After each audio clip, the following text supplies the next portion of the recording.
RPO, DC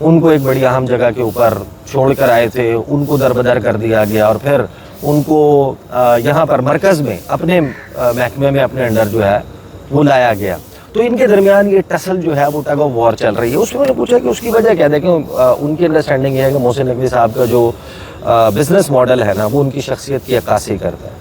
اگر کسی شخص کو انہوں نے کہا کہ یہ لگتا ہے کہ محسن نقوی صاحب مرکز کی طرف زیادہ دیکھتے ہیں تو ان کا بزنس ماڈل میں 24 چینل کہیں بہت پیچھے ہے. ان کا اصل سچا پیار جو ہے وہ سٹی 42 ہے، لاہور ہے، پنجاب ہے اور اس کے معاملات ہیں اور اس کے لیے جھنگ بہت اہم ہے اور جھنگ میں انہوں نے بڑا کام کروایا ہے.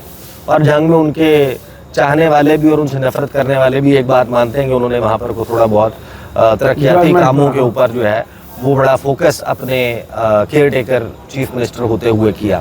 لیکن یہ جو اکھاڑ پچھاڑ ہو رہی ہے وہ اگر جلد یا بدیر جب بھی الیکشن ہوتے ہیں یہ والے معاملات آتے ہیں تو ہمارے ہاں بیوروکریسی اور یہ سب کچھ بہت اثر انداز ہوتے ہیں. کچھ سیکٹریز تبدیل ہوئے ہیں، کچھ اور لوگوں کی اکھاڑ پچھاڑ ہوئی ہے، اس کی وجہ سے بھی کدورتیں اور رنجشیں جو ہیں وہ بڑھی ہیں.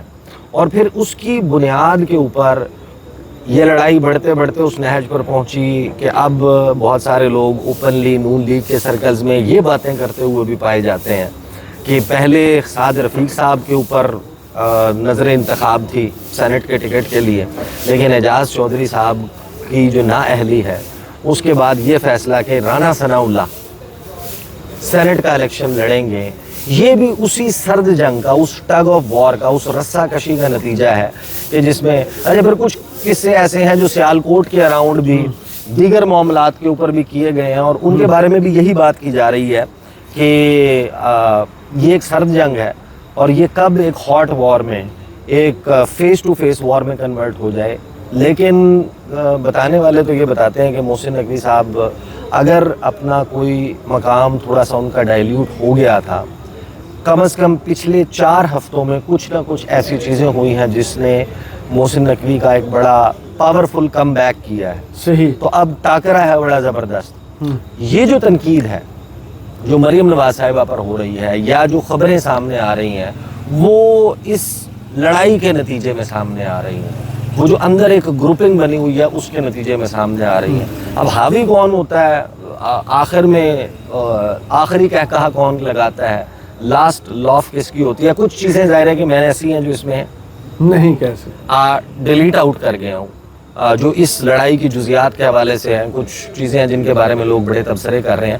بہرحال یہ جو ٹگ آف وار ہے اس میں معاملہ وہی ہے کہ جو پنجاب کی بہت ساری چیزوں میں، بہت سارے فیصلوں میں اور نون لیگ نے ایک پرایا بنا کر اپنے سرکلز میں جو تانے بازی کا محسن نقوی صاحب کے حوالے سے کام کیا ہے، تو پھر اس میں محسن نقوی کا ایک جو لمبا کریئر میڈیا میں گزرا ہے اور میڈیا کے ان کا فرینڈ سرکل بہت وسیع ہے، تو وہ شاید پراکسیز چل رہی ہیں. نقوی صاحب یہ اچانک کیا ہوا ہے کہ جو زبانیں مریم نواز کی تعریفیں کرتے ہوئے نہیں تھکتی تھیں اب ان کے خلاف زہر اگلنا شروع ہو گئی ہیں، ولاگز بھی ہو رہے ہیں، پروگرامز بھی ہو رہے ہیں، یہ ہوا کیا ہے؟ دیکھیں 2 خبریں. خبر نمبر 1 تو یہ ہے کہ اس کے تانے بانے، ویسے تو ایوان اقتدار جو ہے وہ سازشوں سے بھرپور ہوتا ہے، اس میں ہر وقت بہت ساری سازشیں چل رہی ہوتی ہیں، بہت سارے لوگ ہوتے ہیں جو اقتدار کے خواہاں ہوتے ہیں اور مریم نواز کے بھی بڑے دشمن ہیں، دشمنوں کی کمی نہیں ہے. تو مریم نواز کی ایک طاقتور ترین شخصیت کے ساتھ، اور جب میں طاقتور ترین کہہ رہا ہوں تو طاقتور ترین شخصیت کے ساتھ سرد جنگ. صحیح. ایک تو ہے اس کی وجہ یہ، اور میں سویلین شخصیت کی بات کر رہا ہوں. اب آپ اندازہ لگا لیں خود کہ جو سب سے طاقتور سویلین شخصیت ہے وہ کون ہے. صحیح. کون ہے بتائیں؟ محسن نقوی صاحب. محسن نقوی صاحب. محسن نقوی صاحب کے ساتھ ان کی چل رہی ہے سرد جنگ. ایک ہوتی ہے دیکھیں کھلے عام لڑائی جس میں آپ دونوں آمنے سامنے ہوتے ہیں اور ایک دوسرے کے اوپر بھرپور ڈکلیئرڈ حملے کر رہے ہوتے ہیں. پر ایک لڑائی ہوتی ہے جو پراکسی جنگ ہوتی ہے جس میں آپ خود سامنے نہیں آتے، ایک دوسرے کے اوپر براہ راست خود حملے نہیں کر رہے ہوتے بلکہ اپنی پراکسیز کے ذریعے حملے کر رہے ہوتے ہیں. صحیح. اور یہ جو سرد جنگ ہے اب اس میں فاتح کون ہوتا ہے؟ مریم نواز ہوتی ہیں، محسن نقوی ہوتے ہیں. میں آپ کو ذرا بتا دوں گا کچھ چیدہ وجوہات جو نون لیگ کے سرکل سے کشید کی ہیں. اچھا. اور محسن نقوی صاحب کے قریبی جو لوگ ہیں کہ یہ آخر چل کیا رہا ہے اور ان کے درمیان کیا ٹسل ہو سکتی ہے. بھائی محسن نقوی جو ہے وہ اس سارے نظام کے کرتا دھرتا ہے, اس کو ظاہر ہے کہ ان کے بڑے احسانات ہیں نون لیگ پر. نون لیگ کو تو ان کے پاؤں دھو کے پینے چاہیے. ان کا جو اقتدار ہے وہ محسن نقوی کی کاوشوں کے مرہون منت ہے. بہت ساری چیزیں انہوں نے کی ہیں ان کے لیے. تو ان کے درمیان یہ جیلسی فیکٹر اور یہ سب کچھ کہاں سے آ گیا. لیکن پہلے بات کر لیتے ہیں اس وجہ پہ جو وجہ اب خبر گردش کر رہی ہے کہ وہ وجہ اب ختم ہو گئی ہے. اچانک سے خبریں آنے لگ گئی نا. کچھ تذکرہ ہم نے کیا تھا کچھ ویڈیوز میں, اشاروں کے نایوں میں بات کی جائے ٹھنڈے پہاڑ والے قصے, ٹھنڈے پہاڑ والے قصوں کی نا, تو اشاروں کے نایوں میں دیکھیں اچانک سے کوئنسائڈ کی 4-5 چیزیں جس نے سارا سیاسی منظرنامہ اس کے اوپر ایک نیا بھونچال جو ہے وہ کریٹ کیا. 500 ارب کی چینی کی کرپشن, 1700 ارب کی گندم سکینڈل, 2000 ارب کی 3-3.5 سال کی کرپشن کی فائلیں بن رہی ہیں. اس میں بیوروکریٹس ہیں, اس میں سیاستدان ہیں, اس میں جو ڈیولپمنٹ پروجیکٹس ہیں, ڈیولپمنٹ پروجیکٹس میں جو ہونے والے کک بیکس اینڈ کمیشنز ہیں اس کی فائلیں بن رہی ہیں, اور 500 ارب کی ریکوریاں ہونی ہیں. یہ خبریں آنا شروع ہوئیں. پھر 2050 ارب کی پیٹرولیم سیکٹر میں بے ضابطگیوں کی رپورٹس آنا شروع ہوئیں. یہ سارا کچھ چل رہا تھا, اور پھر اچانک سے فیصل وارڈا جو ہیں وہ جلوہ افروز ہوتے ہیں, جو غائب تھے اپنے اس مزاج, جس مزاج پہ وہ اکثر آپ کو نظر آتے ہیں کچھ عرصے کے بعد. اور جب کچھ اہم ہونے والا ہوتا ہے اور نہیں ہو رہا ہوتا تو وہ آپ کو اسکرین پر نظر آتے ہیں. تو انہوں نے آگے کہنا شروع کیا کہ جو کنٹینیوٹی کی راہ میں, تسلسل کے راہ میں آئے گا, رگڑ دیا جائے گا, فلاں ہو جائے گا, فلاں ہو جائے گا. اور پھر وہ عمران خان جن کے ساتھ تحریک انصاف کے لوگوں کی ملاقاتیں ہی نہیں ہو پا رہی تھی, کسی کی 3 مہینے سے نہیں ہو رہی تھی, کسی کی 4 مہینے سے نہیں ہو رہی تھی, کسی کی ہو ہی نہیں رہی تھی, کسی کی 2, اچانک سے اڈیالہ جیل کا دروازہ کھل جاتا ہے. تو کچھ ماحول بن گیا. اب اس ماحول کے بیک اینڈ کے اوپر سٹوری ہوا جو ہم ڈسکس کر چکے ہیں. وہ سٹوری یہ تھی کہ محرم کے بعد مبینہ طور پہ ٹھنڈے پہاڑ پہ یہ جو گلیات والا ایریا, یہاں پر میاں صاحب اور ان کی فیملی کی بہت ساری رہائش گاہیں ہیں. تو وہاں پر ایک میٹنگ ہوئی, وہاں پہ 5 لوگ تھے. وہاں پر میاں صاحب نے مبینہ طور پہ, اور پارٹی میں پھر یہ بات چلی بھی کہ انہوں نے کچھ ایسی گفتگو کی ہے جو آتی تو سیاستدانوں کے پرویو میں ہے یا ان کے دائرہ کار میں, لیکن ان کا اختیار محض ڈاک خانے کا ہوتا ہے. صحیح, کہ وہ پوسٹ آفس کے طور پہ فلاں اناؤنسمنٹس کر دیں گے. اس میں یہ کہنا کہ یار فلاں چیز ہونی چاہیے تھی اور فلاں نہیں, اور فلاں چیز فلاں کر لے تو فلاں چیز فلاں کر لے, یہاں پر اختیار بڑے محدود ہو جاتے ہیں. تو وہاں پر میاں صاحب نے مبینہ طور پہ کچھ ایسی گفتگو کی تھی کچھ معاملات پہ جو کنٹینیوٹی کی راہ میں رکاوٹ بنتے ہوئے لگ رہا تھا پاسبلی کہ یہ ہو رہا ہے. پھر یہ سارا ماحول بنا. اب دعویٰ اس وقت شہر اقتدار میں یہ ہے کہ سرنڈر کر دیا گیا کہ ابھی جو پھر اس کے بعد آنورڈ جو ٹھنڈے پہاڑ پہ ملاقاتیں ہوئی ہیں, ان ملاقاتوں میں کچھ معاملات چیزیں جو ہیں وہ ہنسی خوشی رہنے والے ہو چکے ہیں. لہٰذا اب وہ جو تنقید کا ایک پہلو تھا وہ تنقید کا پہلو رک جائے گا. اذان ہم پہلے بھی ابھی ہوئی تھی, سنیں, ہم روک دی تھی ویڈیو, تو ہم ذرا ایک دفعہ دوبارہ یہ اذان ہو رہی ہے, اس کو سٹل کر لیں, یہیں سے کنٹینیو کریں گے.